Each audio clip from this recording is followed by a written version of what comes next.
Before we even get into the interview, if you could please subscribe, share this interview, but definitely subscribe so we can get this out to more people. As far as that goes, we have interesting guests on all the time. So trying to get these names out and just try to get this channel out because YouTube censors us left and right. Darius Ross back on the program, financial superstar, entrepreneur, knows the financial trends of America in the inside and out because he's worked in that industry throughout his whole life. And Darius, let's get just right into this. I mean, war in Ukraine, gas prices, food prices, everything in the kitchen sink, rent, housing is up right now. Everything in the kitchen sink is up. What is your take on what's going on in this country right now, I should ask? You have something that is otherwise known as the ultimate bubble. And that ultimate bubble is now covering every extremity. And interestingly speaking enough, the Federal Reserve and how they actually processed the whole financial system, the issue of the hour was to create a stimulus, okay? Stimulate the economy. So if we go back some years, that worked after the 2007 crash. But the problem with it was, how long was it going to work? So now we have real estate bubbles, we have logistics, we have the retail sales, which you just saw last week that went down. You have the gas prices, which you now have the wheat problem in Ukraine. You now have the banks, you have foreclosures creeping up again. You have unemployment starting. So one reaction created a whole lot of other actions. And so now you have the ultimate bubble, which when it burst, and I can say to the audience, it's probably going to start bursting sometime in the middle of June, when the Federal Reserve, which historically, if you're an historian, you'll understand this part of it. But for folks that are not, 3 interest rate hikes equal out to recession or depression. Very simple. So starting with housing, I've had quite a few real estate agents on here. Most of them say that they don't believe that the market is going to decapitate. I find that hard to believe. I know we've talked about this off air and on air many times, and you have a different stance on this. So can you talk of what you saw in the past few months since we've had you on last, as far as the housing market's going? Housing has slowed down. Mortgage companies have not been able to lend as much money as they once did. Buyers are now having buyer's remorse because they have either bought houses or they want to buy houses, and there's so many bids on these houses that they're overbidding. In addition to the fact, financially speaking, people can't afford them. Right. The common person cannot afford a house of $3,000, $4,000, $5,000, $6,000 a month. It's just not happening. They can't even afford to rent in most cases, let alone talk about kicking into the housing market. Mm-hmm. But the big thing of it is we're starting to see the foreclosures creeping back in. There are more companies now that are starting to walk away from those leases. So now we have an all hell breaking loose. And the unfortunate part about the real estate business is those same agents that are doing well now and have done well for the last 10 years, it's about to be feast and famine. Because we go back to 2007. At one point in time, there were a million real estate agents. All of a sudden, half of those disappeared when they realized there were no deals. This time, it's going to be much worse and more carnage because I can expect the real estate market, it's going to be decapitated to 40 to 50% off. So you're going to have houses on sale versus for sale. And the agents will probably decrease down less than 100,000 in the country. It's going to be a shocker because it's going to happen all of a sudden. Yeah. Well, my question is for the people that don't really understand this, we talk about Blackstone and these basically groups that have bought all these houses, all over the country, venture capitalists buying these houses, so you're saying they're going to walk away, and then what happens then? Then you have a complete market upheaval, because this is the thing that people have to understand about Blackstone, BlackRock. And great praise to the founders of both of those groups because they were my heroes back in the day. But here's the trick. Those hedge funds and those private equity groups have a timetable, and the timetable ranges from 7 to 10 years. When they reach the apex of that timetable, they're out. It's the same thing that's happening with the special acquisition companies, the SPACs they call them. When they reach the timetable or the horizon for equity investments to be returned to the investors, they're done. So Blackstone, BlackRock, and all the other SPAC groups will probably walk away or start decreasing their holdings somewhere around 2023, early 2024, which means that the market will all of a sudden have a flood of homes on the market. That's a nightmare. Mm-hmm. So if you do have some sort of, money in the bank, money set aside, you can pretty much clean up then. Absolutely. But here's the trick though, here's a nuance. Now you're going to have to deal with a home owner or a home seller that is now still dealing with a false positive, basically meaning that it's going to take probably a year to 2 years for them to sink in their heads, I'm underwater. Mhm. So you're going to be dealing with sellers that are kind of reluctant to make a move because they're going to be thinking, okay, well, I'll wait. You might have a neighborhood full of people waiting, not realizing the market is come and gone. So now they have to sell at whatever they can sell for. That's going to be the problem. Agents are going to run into this. What do I sell a home for?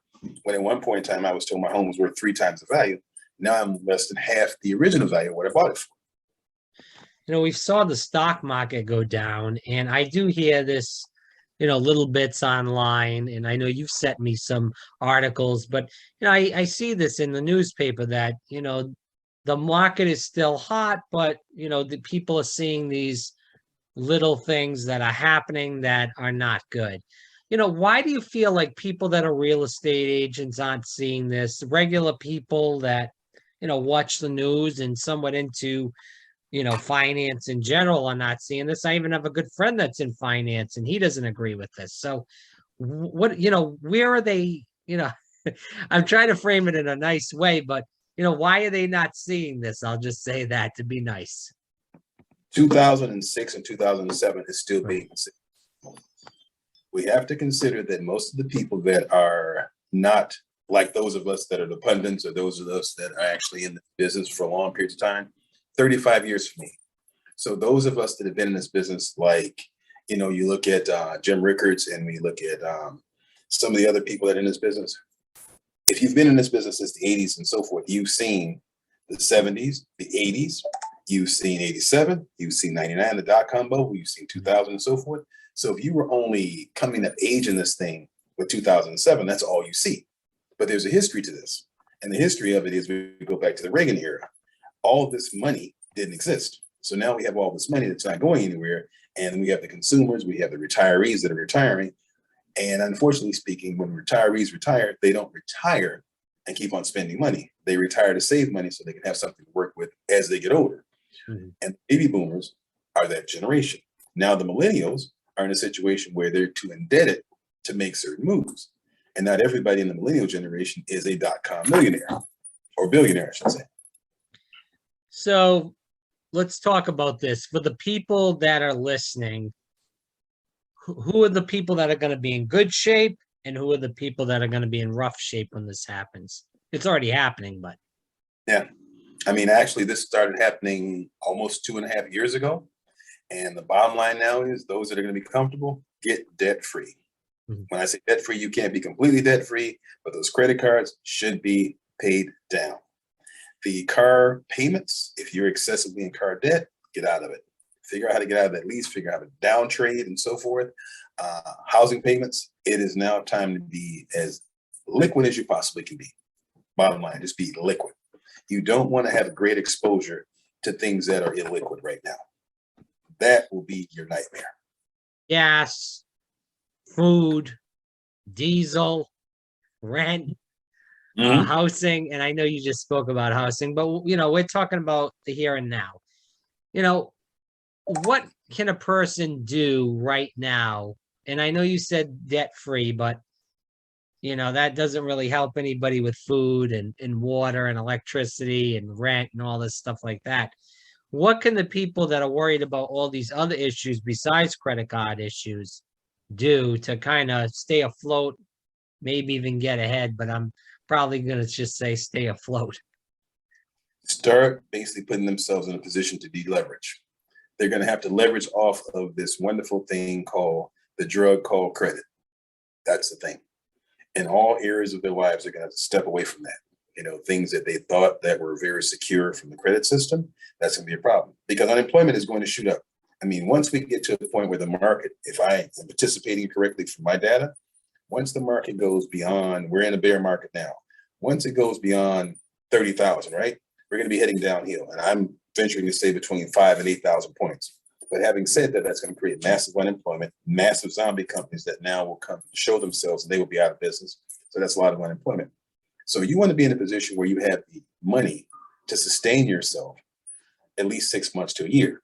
in the event we have this, what we better call an avalanche of companies going out of business. So you don't want to be sitting around saying to yourself, I'm okay, I'm okay, I'm okay. But the credit cards are up high. I got this expensive car and whatever else. You want to be deleveraged so whereas you're not suffering when it hits, because let's say you got $10,000 that you have set aside. That'll go very quickly because rent you got to pay or mortgage you got to pay, but you don't have to have certain luxuries. That's the key thing. Start cutting back now. Yeah. What countries are going to do good as far as this goes, and which ones are going to struggle? Right now, interestingly enough, the Asian market is going to see a surge of economic activity. The market in the Middle East is going to see a surge, but here's a caveat to that. Right now, those same countries are going to experience what is otherwise known as excessive food inequalities, because those countries now are going to be experiencing about 1 billion people in East Asia, from India to China and to and including Africa, especially areas like the Sudan, Ethiopia, and even some areas in Egypt and Nigeria. Because of the not size of the countries, the number of people there, they're going to be experiencing famine to the proportions that we've never seen before. Because this war in the Ukraine, a lot of the wheat goes to those countries. So that's the real thing. The booming markets are going to be those markets that are not dependent upon the economic population to be fed. You know, is this going to bring more of an America first, get rid of globalism type of economy for the US? But it's going to be hard to do that because we're so dependent on China for cheap goods, medication, technology in general. How does the US kind of come out of this? I know we talked about there's going to be a lot of hurt for years to come because of these issues. We're going to be looking at about 8 years to 10 years of pain, because finally the system has to be flushed. The United States and US citizens have to actually accept the fact that we're too indebted. And in order to do that, you have to do something with the debt. So either A, you got to walk away from the debt, or B, you got to turn around and figure out to renegotiate with the creditors.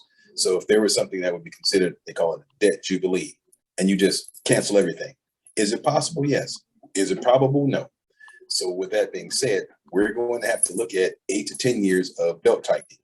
And it's going to be the federal government tightening its belt, the state governments, the local governments, and the citizens themselves. So as a result of that, once we get the system flushed out of the debt, the lost decade will be the 2020s, the 2030. That'll be the lost decade. At that point in time, you will begin to see America begin to come back as a power. I'm not necessarily saying a superpower, but as a power. But it's going to take a while for the system to flush, because we never flushed it from 2007. That whole thing washed under the table.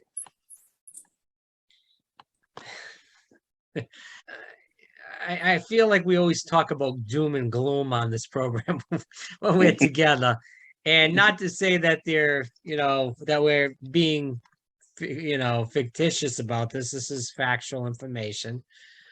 But let's talk about something positive. Is there anything that is positive that can come out of this before the 8 to 10 years? Yes.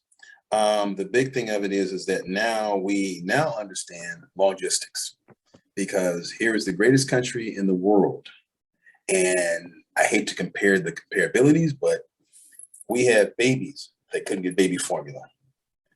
And in the same token, we're the greatest country in the world. Okay. Just want people to think about that. So that means, logistically speaking, there's going to come a point where entrepreneurs will basically begin to see the holes and cracks in things. And so when the world gets to that point, this is where ingenuity takes place. When you have the hardest problems, ingenuity begins to take place. So from this logistics issue, from the COVID issue, medical entrepreneurs will come up with great things. You'll have science will create great things. So from this doom and gloom will come great things, because ingenuity will be based upon disaster. So all the things that have gone wrong will go right, will create a whole new generation of entrepreneurs. Is there a way, though, and maybe this is too hopeful, that we will see, some years of hurt? I mean, we've already saw about 2.5-ish years of hurt because of COVID-19.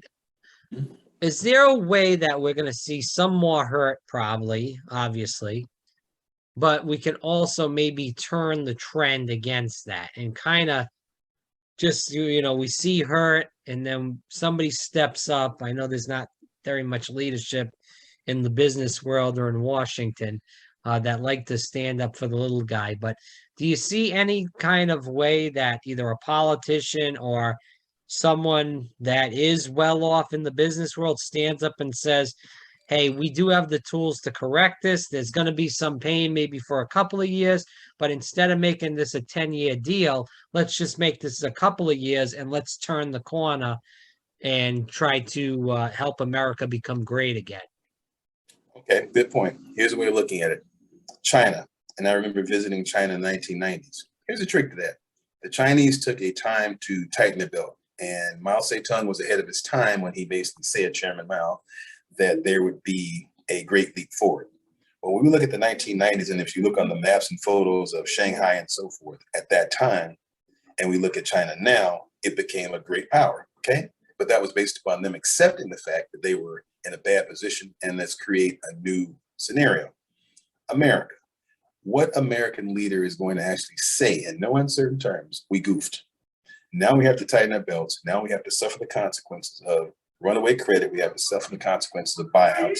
We have to suffer the consequences of political infighting and political and social, issues. That can't happen. We do have the tools to work with. So if we want to turn around and reshape it and frame it and say, okay, is it possible to reshape and frame America and take away from this gloom and doom that we're talking about? Absolutely. But there has to be the political format, the social leaders, the business leaders all creating a coalition and saying, ladies and gentlemen, unlike what happened with COVID, you don't have a choice but to tighten your belt, because everything is going to happen to us in the negative if we don't. That's what has to happen. You have to be realistic. I mentioned to you the current Southern District U.S. Attorney. Right. And listen to this guy, and Damian Williams, and he's a very interesting character in the sense that I think he's going to be the next potential President Obama.